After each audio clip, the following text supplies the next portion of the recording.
Hi, Peter. Um, this video is going to be my reflection on my meeting with this guy who has sort of become my um, community based rather than school based mentor, um, which is to say that he's not an e-scholar and he doesn't have connections with UP other than the connection through which I found him. So I'll explain that a little bit. I met with him on February 16th at about noon. And the way that I got this meeting with him is at the Denver trip. Over breakfast, I struck up a conversation with Chris Shine, who does fundraising for the university. He goes and talks to people about contributing, donating to the university. And he is very close friends with Marc. And Marc has he's working on setting up an indoor growing operation in his garage. This isn't his first experience with urban agriculture. He initially was one of the founding members of this rooftop farm called the Noble Rot. And the Noble Rot is still up and running, and he's still involved in it. But it's a little bit more self-sustaining now, and so while he holds a stake in it, he's not as immediately involved. And so he has the time to set up his own system of indoor farming. He has about 48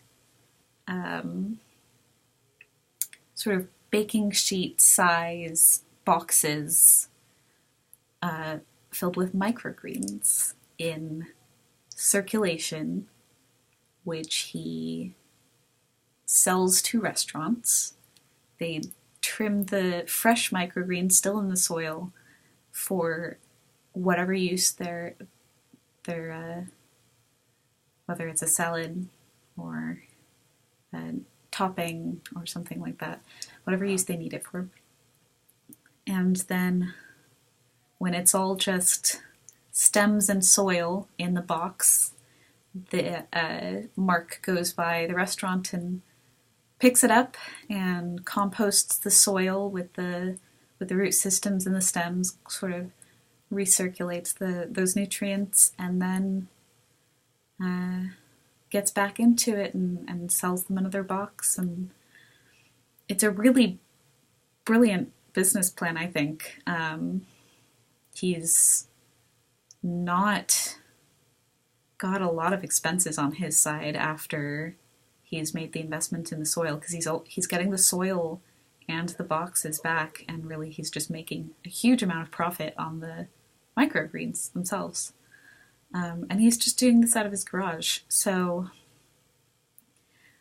the way my meeting with him went is Chris and I went over to see him working in his garage, and he kind of gave us a tour of the system. He built the tables himself so they could specifically get better access to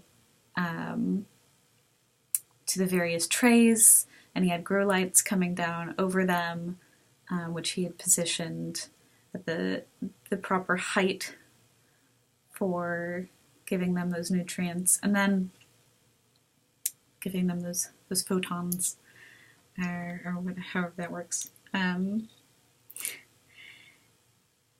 I died. It was so cool, and I really love being around plants, and especially microgreens are just so cute and sweet and small.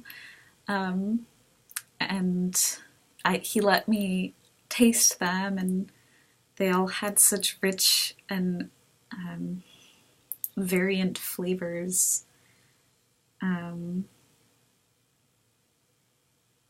So after he gave us a tour of his growing operation in his garage, we went out to sushi at Mio Sushi, I think.